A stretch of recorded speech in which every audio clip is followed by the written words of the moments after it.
Jean-Pierre Montanet en direct avec nous aussi en attendant demain. Bonjour Jean-Pierre. Bonjour Mathieu. Alors que la loi de bioéthique a été adoptée à l'Assemblée nationale, que faut-il faire pour dissiper demain le flou juridique qui entoure l'usage des robots? Oui, bonne question Mathieu, parce que imaginez Merci. un robot compagnon qui, au lieu de s'occuper d'une personne âgée, la martyrise.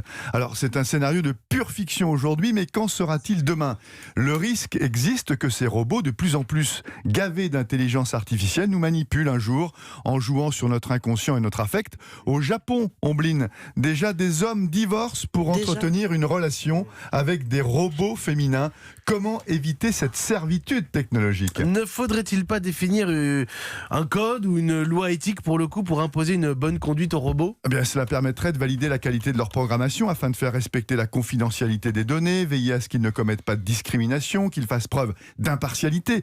Une idée aussi émerge. Pourquoi pas créer une nouvelle personnalité juridique pour le robot si on considère qu'il est une nouvelle espèce? Alors, dans ces conditions, faut-il lui octroyer des droits et des devoirs? Oui, disent certains, car il est autonome, donc capable de prendre les meilleures décisions froidement, sans être affecté par l'émotion humaine.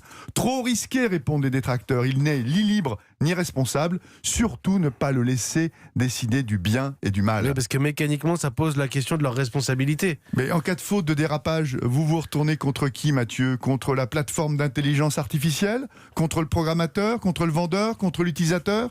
Il faudrait donc définir une chaîne de responsabilité ou de co-responsabilité. Tenez un exemple. La voiture autonome, en cas de danger, l'algorithme doit-il sacrifier le conducteur ou le piéton? Faut-il prédéterminer le choix ou laisser faire le hasard? Cruel dilemme. Bon, en tout cas, Mercedes a décidé, en indiquant dès 2016 que le conducteur et les passagers seraient sauvés en priorité. C'est ça, la Dutch Qualitat demain. Oui, alors le conducteur et les passagers, mais ça veut dire qu'un groupe d'enfants qui traverse la rue ne sera pas privilégié. Cette question est éternelle, hein. On n'en sortira jamais. C'est ce qui va compliquer effectivement l'usage de la voiture autonome. Merci beaucoup Jean-Pierre Montanet. Je renvoie aussi nos auditeurs vers une série qui a diffusé Arte, mais vous pouvez mettre la main dessus, j'en suis sûr. C'est Real Humans, les vrais humains. Une série avec des robots, avec des gens et des Suédois. En l'occurrence, c'est une série suédoise. Merci Jean-Pierre Montanet, 8h42.